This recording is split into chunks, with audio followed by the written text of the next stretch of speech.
আসসালামু আলাইকুম। আজকে আমি পেঁয়াজ ভর্তা করবো। এত ঠান্ডা লেগেছে, কোনো কিছুই স্বাদ লাগে না, মাছ মাংস কোনো কিছু খাইতে ইচ্ছে করে না।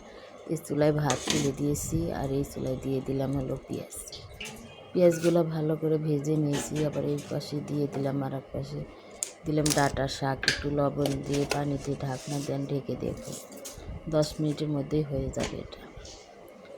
আর এবার সাথে পেঁয়াজকে এখন নামিয়ে নেব।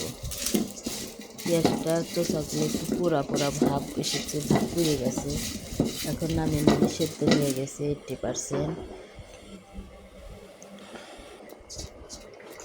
মুখে এরকম জ্বর আসলে এরকম ভর্তা করে খাইলে একটু ভাত খাওয়া যায়, তাছাড়া খাওয়া যায় না। রসুন রসুন একটু ভেজে নিলাম।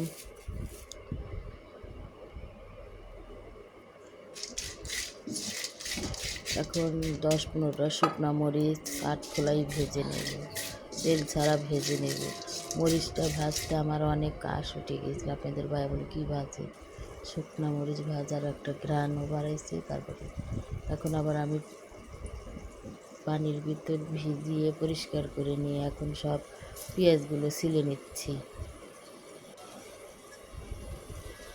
কথা বলতে পারতেছি না, ভয়েস দিতে পারি না, হাতেও ব্যথা করেছে। তারপরে এটা দিয়ে আমি ভালোভাবে ছেঁচে নিচ্ছি। একটু শক্ত শক্ত টাইপের, আমার হাতে শক্তি পাচ্ছি না। রসুনগুলো ভর্তা করে নিচ্ছি। এখন শুকনো মরিচ আর লবণ দিয়ে ডলে নেব।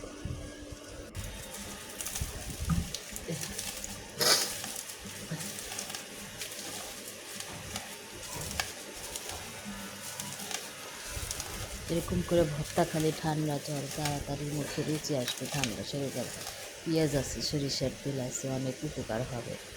এই এখন অনেকখানি খাঁটি সরিষার তেল দিয়ে দিলাম, দিয়ে এখন পেঁয়াজটা আমি ভর্তা করে নেব। অসুস্থ শরীর দিয়ে হলে একা সংসারে একা কাজ করতে হয়। মেয়েকে বিয়ে হয়ে গেছে, সে তো শ্বশুর বাড়ি।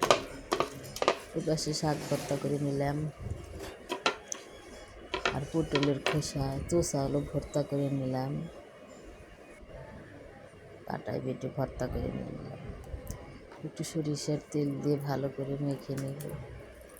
আজকে দুপুরে আমি একটু ভাত খেয়েছি, সাথে দেশি লেবু নিয়েছিলাম, চুটকি চুটকি একটু ভাত খেয়েছি। আপনাদের ভাই আচার নিয়ে আসছে, আস্তে আস্তে অনেক মজা। রেসিপিটা ভালো লাগছে,